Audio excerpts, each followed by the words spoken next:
Aquellos que no nos creemos la patraña que nos han contado durante años del paternalismo del Estado, del darnos todo hecho y de tener que levantarnos y dar gracias a papá Estado por estar ahí, los que nos creemos que hay otra forma de entender el Estado, de que ya somos mayores de edad, de que tenemos que tener en el futuro libertad de opción y sobre todo reducir al Estado a su mínima expresión. Los que creemos eso, no tenemos ahora mismo en España ninguna alternativa política, ninguna. Pero en España, ahora, a 2 meses de las elecciones de mayo y a varios meses de las elecciones de noviembre, ¿en qué situación estamos? ¿Tenemos un estado del bienestar? ¿O quizás tengamos un bienestar del Estado?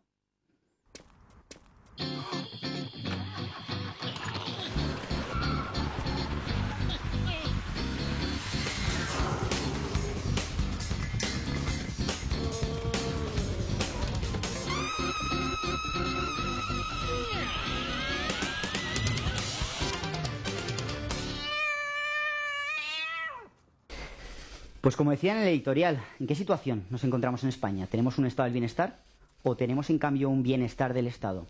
Azael, ¿qué piensas? ¿En qué punto te encuentras tú?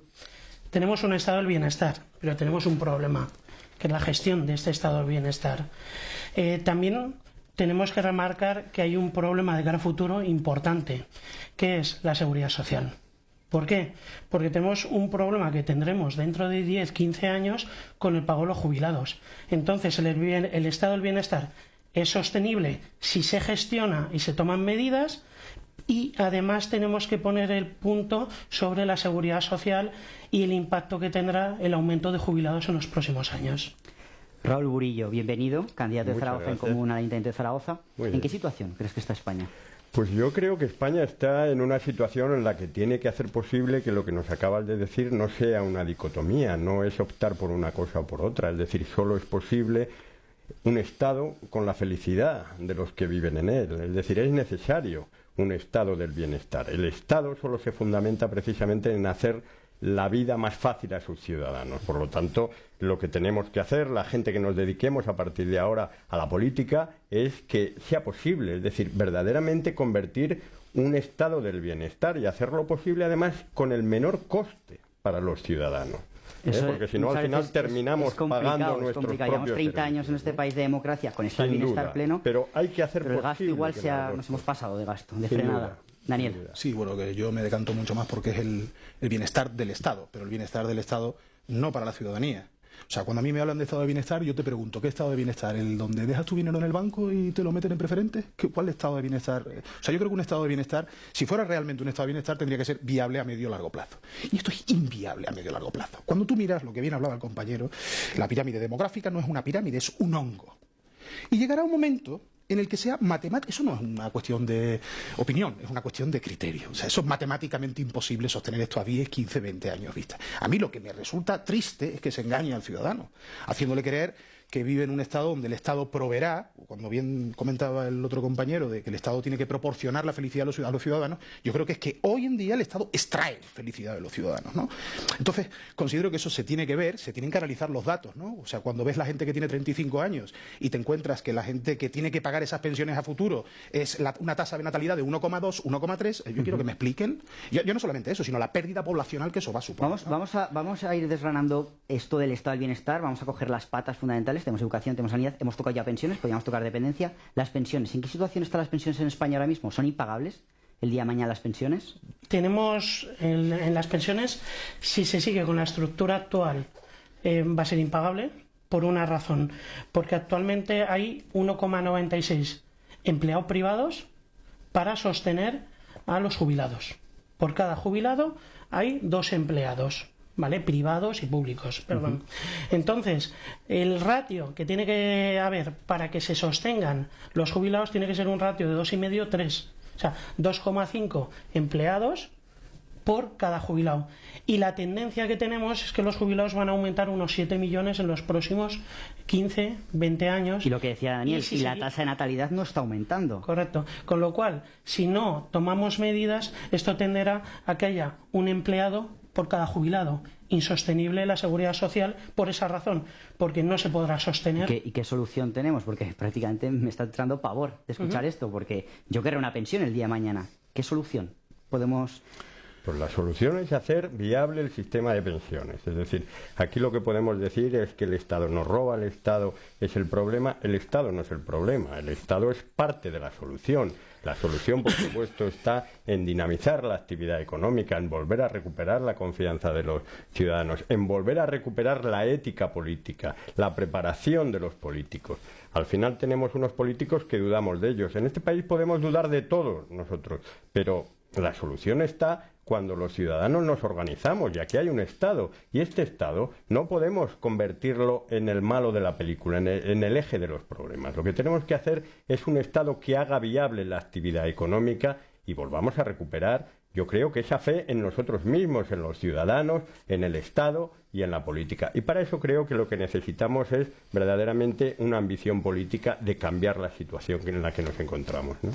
Bueno, yo más que sea el Estado, yo pienso la falta de representación, la ausencia de democracia, son los que permiten que gente instaurada en el Estado, gente que lleva 30 años instaurada en el Estado, cometa las tropelías que se han cometido en este país. Y yo les quiero recordar a los asistentes hoy aquí al programa que tenemos casos de todos los colores políticos, desde los seres, desde casos más antiguos como eso, Filesa, terrorismo de Estado. Eso no es un Estado de bienestar. Un estado de bienestar no es aquel que sus gobernantes dirigen comandos asesinos. Eso ha sucedido aquí en España y no hace muchos años. Por lo tanto, yo considero, no es que el Estado sea el problema, yo no digo que el Estado sea el problema. Yo considero que la sociedad política, que es la que está o sea, es la intermediaria entre la ciudadanía y el Estado, debería existir. Y aquí no existe, aquí existen partidos estatales, financiados por el Estado, y rinden cuentas ante el Estado. Entonces, yo considero que no existe la representación, esa es mi opinión, no existe la representación, por lo tanto no existe el poder exigirles cuentas, ¿vale? Y eso es lo que tú estás teniendo hoy, el consenso, el reparto, las redes clientelares, los planes E. Entonces, esa es mi opinión, no es que sea el Estado, el tema está en que la gente que está en el Estado instaurada no representa a la ciudadanía, no representa los intereses de la ciudadanía. Pero vamos, completamente de acuerdo, es que ese es un discurso que suscribimos, y desde luego lo suscribimos desde la fuerza que representamos, ¿no? Pero es que creo que precisamente en eso está la solución, en retomar la actividad política, en retomar la ciudadanía, en ser conscientes que hemos estado en esta democracia dormidos, los ciudadanos hemos estado dormidos. Creo que los partidos, de alguna manera, estos partidos tradicionales, se han convertido en una especie de muro de contención de la participación de los ciudadanos. Los ciudadanos han pensado que democracia era partitocracia, unos partidos políticos que les representaban.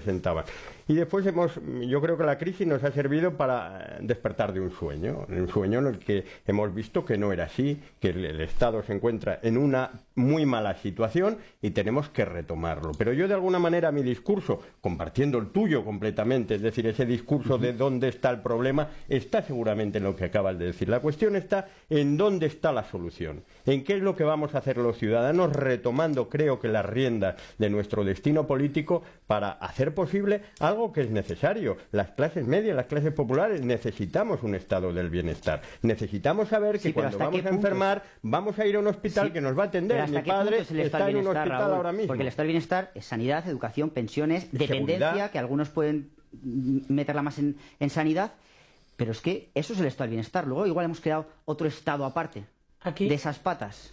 Aquí lo que pasa al final que hemos creado una megaestructura. Eso cuesta un coste. Trabajamos para Montoro casi 7 meses del año. Que al final tiene un nombre, una megaestructura clientelar, donde los políticos ponen a dedo y iban poniendo a dedo a todos en los puestos de asesores, en empresas públicas, a todo su entorno. Entonces, ¿cuál es el problema? Tú, si pones en empresas públicas a gestionar gente que no tiene conocimientos y está puesta a dedo, pues así nos va a ir en las empresas públicas, en la gestión de ciertas administraciones. ¿Qué hay que poner? En España tenemos un problema. No ponemos a la persona que está cualificada, sino a la persona que más pelota es con el gobernante. Y luego también hay que tener en cuenta que ese criterio del político, como decía Raúl, que como solo les votamos cada 4 años, responden ante nosotros cada 4 años, pero yo muchas veces me pregunto, ¿quién es el político para mí decirme si el 21% del IVA es bueno, o es el 24%, o es el 18%, o por qué hay que crear 50 universidades públicas en vez de 30? Ahí está el político, claro, como solo responde cada 4 años y siempre, nunca nos solemos fijar en lo que ha hecho los 4 años últimos, sino en los últimos 2 o 3 meses, alguna crisis que haya tenido ese partido, pues muchas veces seguimos gobernados por el mismo aparato, el estado del bienestar, que al final acaba siendo el bienestar del Estado. Pero es que al final hay que volver también a la Constitución, que parece que no nos acordamos de ella más que en algunos temas que nos interesan y en otros no. Es decir, el estado del bienestar tiene que ser sostenible. ¿Y qué quiere decir sostenible? Que lo podamos pagar con unos impuestos razonables y que lo podamos pagar la mayoría de los ciudadanos, unas clases medias. Es decir, ahora mismo España tiene una presión fiscal a las clases medias, a las clases bajas, que por mucho que nos digan que lo están bajando, es una presión de las más importantes de Europa. El estado del bienestar tiene que ser lo que es, un estado potente del bienestar, pero tiene que ser financiado de una manera viable. Los impuestos verdaderamente tienen que bajar, pero para compensarlo lo que no podemos es de alguna manera perder ingresos públicos, pero para compensarlo lo que tenemos que hacer es una estructura razonable y gestionable. Ciertamente que una persona de Zaragoza en común me hable de que es bueno bajar impuestos y a la vez eliminar administración, lo comparto perfectamente, me sorprende. Pero además, realmente bajar impuestos, pero recordando que todos contribuirán al sostenimiento de los gastos públicos de acuerdo con su capacidad económica, mediante un sistema tributario justo, basado en principios de solidaridad e igualdad. Quiero decir, es importante que cumplamos la Constitución y que pague más quien más tiene. Eso es fundamental. Yo añadiría un principio más, que es el de la libertad. Cuando usted habla de que, como usted bien apuntó antes a mi intervención, que la ciudadanía debería recuperar la soberanía, en fin, y participar en política y tal, pero claro, ahora cuando usted me remite a la Constitución es una carta dada. Una Constitución viene de un periodo de libertad constituyente, y aquí no ha existido ningún periodo de libertad constituyente. Entonces, nosotros no nos hemos dado nuestras normas, nos las han dado. De hecho, en su momento se decía, bueno, no sé si es una realidad o no, pero vamos, sí, era un cotilleo bastante generalizado, que la carta inicial estaba hasta manchada de café, ¿no? No sería el café que yo bebía. Pero bueno, yo pienso que sí que habría que recuperar la soberanía de alguna manera. Pero, o sea, que recaiga sobre la ciudadanía. Porque si no, luego no vamos a poder pedir explicaciones de lo que está sucediendo. O sí pedirlas, pero luego pasarán cosas como la que ha pasado recientemente en Andalucía. Hablamos en otros programas que yo creo que es una cuestión también cultural. Cuando vives en una cultura estatalista, donde el Estado es el que tiene que proveerte de todo, suceden cosas como que, a pesar de que un partido tan corrupto como es el PSOE en Andalucía, se le vuelva a votar. Entonces yo considero que el ciudadano siente una dependencia de ese Estado. Y escucho a todos los partidos políticos hablar de solidaridad y de igualdad, pero es que a ninguno lo escucho hablar de libertad. Y eso a mí me resulta paradigmático, ¿no? A mí cuando hablamos de libertad, yo siempre me imagino que en Estados Unidos no se construyó ninguna estatua de la igualdad, sino fue la estatua de la libertad la que hizo que fuera uno de los países más prósperos en la historia del mundo. No sé qué pensáis, si hay que fomentarse más la libertad que no la igualdad, que es el Estado de la que la igualdad, la libertad parte de una igualdad. Es decir, pues difícilmente podemos hablar, sí, sé que seguramente este mensaje a vosotros igual no os gusta o a alguno de vosotros nos puede gustar. Pero la igualdad es el principio básico de la libertad. Es decir, si no hay igualdad de oportunidades, si no hay igualdad para que todos tengamos acceso a la universidad, a la sanidad, difícilmente podemos hablar de libertad. Este es un recurso seguramente pues muy utilizado, pero es que es absolutamente cierto. Es decir, nosotros, las personas que estamos dentro de Zaragoza en Común, consideramos que la igualdad es la otra cara de la moneda de la libertad. No hay libertad sin igualdad y, por lo tanto, tiene que haber un Estado que facilite que sea posible esa igualdad. Es decir, el estado del bienestar solo puede ser posible con unos ciudadanos que tengan la posibilidad de ser iguales para ser libres. Sí, pero es que... a ver, no, pero es que no puedo, es que no me puedo callar. O sea, no, yo tampoco me podría callar, ¿eh? Suena muy bonito, pero claro, vemos ejemplos de lo que ha llevado eso y vamos, y estamos para echarnos a correr. Azael. Vale. Entonces, al final estamos hablando de igualdad, estamos hablando de temas sociales. A ver, yo creo que hay que priorizar, el Estado tiene que priorizar autonomías y organismos en mantener lo que es un bienestar social. Educación, sanidad, porque claro, la educación es clave. Cuando una sociedad aumenta la calidad en educación, aumenta la tecnología, aumenta la investigación y ese país se desarrolla. Entonces estamos cometiendo ciertos errores que actualmente los estamos pagando por el pasado y en el futuro los pagaremos. Ha habido recortes en los últimos años que eran obligados y necesarios los recortes. ¿Por qué? Porque si no estaríamos como Grecia. Y esto tiene que saberlo todo el mundo, estaríamos como Grecia. Pero el tema es que los recortes tenía que haberlos, pero no aplicarlos donde se han aplicado. Hay muchas masas de gasto en los estados, autonomías, diputaciones, comarcas, donde se podía haber aplicado reduciendo esta estructura política, ¿vale? Y no haber tocado educación, decir, y no haber tocado sanidad. Han recortado en el estado del bienestar y no en el bienestar del Estado. Correcto. Pero si eso es así, si esto lo vamos a compartir, por supuesto. Es decir, nosotros lo que pensamos es que ese estado del bienestar hay que hacerlo posible. Y no me duelen prendas a decir que a las clases medias, a las clases más bajas, más necesitadas, cómo en este país no hay que bajarle los impuestos. No sé de qué te puede extrañar, verdaderamente, porque es necesario. No, si lo comparto, ¿Y qué queremos? totalmente. Seguramente que es así. Seguro. Y seguramente que alguien más tendrá que pagar lo que no está pagando para hacer un sistema que yo estoy hablando de la Constitución, cuando estamos hablando de que todos contribuimos a los gastos públicos. ¿Y cómo lo queremos hacer posible? Con una buena gestión, con una gestión de gente competente. Verdaderamente estamos de acuerdo en que lo que hemos tenido durante estos años en la política, de duplicidad de todo tipo de administraciones para colocar a los suyos políticos que están derrochando, el derroche se tiene que acabar. Pero es que la buena gestión no es un discurso de derecha, es un discurso de buena gestión, sencillamente, y de que tenemos que ahorrar en mala gestión para dedicarlo al estado del bienestar, dedicarlo a seguridad, dedicarlo a sanidad, dedicarlo a educación. ¿Para qué? Para que mi mujer es profesora de educación pública. La situación que está la educación pública, mi padre está en el hospital, la situación que está la sanidad es para conocerla en este país. Y lo que no puede ser es que tengamos unos puentes maravillosos, que tengamos un tranvía que a lo mejor hemos pagado una barbaridad por él, y que haya las colas que está viendo en este momento en los buses de urgencias del hospital. Y eso es lo que creo que tenemos que darnos cuenta, que si no volvemos a inventar de alguna manera el Estado viable, pero el Estado social, no vamos a ningún sitio, porque los ciudadanos, al final, cuando pierdan el trabajo, perderán la sanidad, perderán la educación. Y esto solo es posible garantizarlo desde un Estado que sea competente para hacerlo. Hay un dato importante por lo que estás comentando.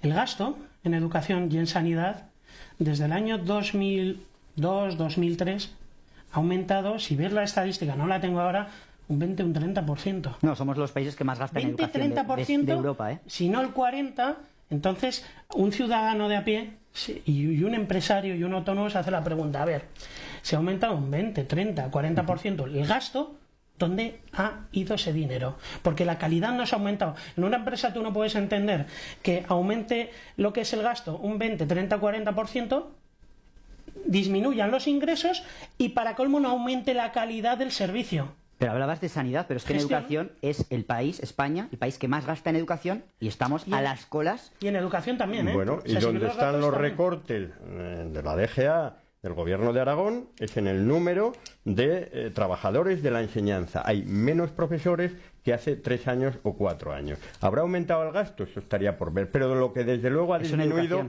no sé, lo que desde luego ha disminuido es el número de profesores, el número de personas que se dedican a la sanidad. Y entonces, sí, ese discurso, sanidad, lo que solo puede querer decir es una mala gestión del dinero público. Sí, pero perdona que os corte, hay otro discurso que igual no lo conocéis, y es que la sanidad aragonesa es la mejor valorada de España. Puede que ha habido recortes en personal sanitario, pero a la vez los usuarios de la sanidad están contentos con la sanidad aragonesa. En Madrid también, y se dice que se ha privatizado en exceso.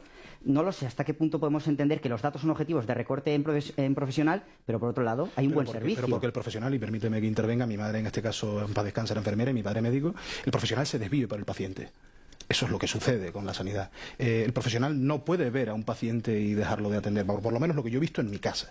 Entonces yo creo que sí, que ha habido un aumento en el gasto, pero claro, ¿dónde? ¿En qué han contratado más enfermeras y más médicos? No. En que a lo mejor hay más consejeros, hay más enchufados en cargos de gestión, en alta representación del Estado.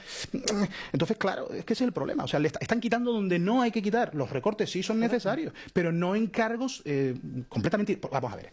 Lo que usted decía de la profesionalidad del político, ¿no? O de la meritocracia, ¿no? Si yo tengo un ministro de Economía que es un hacha en la economía, no necesita 250 asesores. Es que entonces realmente ¿qué puestos ocupan? O sea, ¿qué hacen con el dinero que se les da? O sea, eso no se recorta, porque yo no he visto que exista un recorte en eso. Han aumentado. Claro, porque si no... Claro, han aumentado. 10-12% los asesores políticos en España. Claro, en el último año.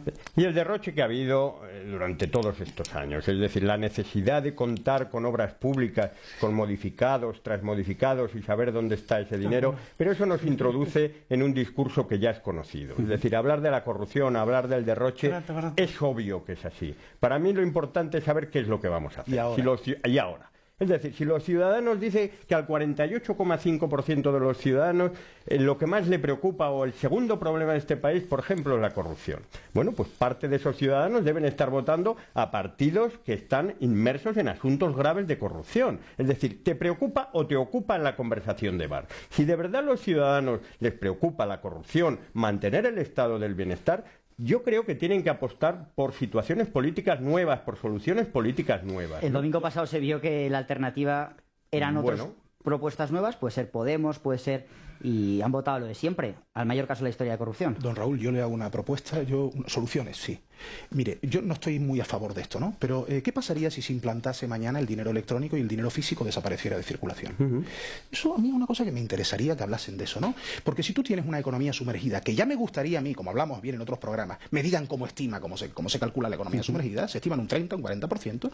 Si tú implantas el dinero electrónico mañana, se acabó la corrupción. Se acabó el tráfico de armas, habrán otros mecanismos, vendrán otros mecanismos, ¿no? Pues claro que entonces, sí. Soluciones, claro que cuando me hablas de soluciones, vamos a aportar soluciones nuevas. Además, pero ¿cuál es, por ejemplo, el fraude fiscal? Pero no el fraude fiscal de las grandes fortunas, un 25% de fraude fiscal de los pequeños, de los de abajo. ¿Cómo lo hacemos? Para mí bajar impuestos. SICAP fuera. Bueno, aparte de soluciones concretas, que el SICAP, por supuesto, todo el mundo diría que fuera, ¿no? Pero lo que está claro es que tenemos una normativa llena de agujeros internacionales, planificación fiscal internacional. Correcto. Y después tenemos unas administraciones tributarias que lo que están diciendo a los ciudadanos es que en España el fraude fiscal no es una cuestión de Estado. Nos da exactamente lo mismo el fraude fiscal, porque tenemos la administración tributaria, y yo me honro a pertenecer a ella, muy bien preparada en cuanto a las personas que trabajamos en ella, pero mínima, absolutamente mínima. Y el fraude fiscal hay que combatirlo con medios. Pero es que necesitamos el doble de medios. El Ayuntamiento de Zaragoza tiene una oficina preparada para luchar contra el fraude fiscal municipal. Vamos a verlo y seguramente que llegaremos a la misma conclusión. ¿Qué administración en este país verdaderamente que tenga interés en luchar contra el fraude fiscal puede presumir de tener una oficina bien dotada? ¿Tenemos en España una oficina especializada en luchar contra la corrupción? El informe de febrero de 2014... se ha aprobado ese plan de corrupción. El informe de febrero de 2014 de la Comisión Europea le dice a España, mire ustedes, en España no tienen ni una sola oficina, perdón, dice que tienen una, la de Cataluña, de lucha contra la corrupción, especializado en lucha contra la corrupción. Yo digo, ¿en España es una cuestión de Estado la corrupción? Tristemente no lo es. No lo es, no lo es. Y es que no sabemos cómo trabajar lo que verdaderamente son cuestiones de Estado o no queremos hacerlo.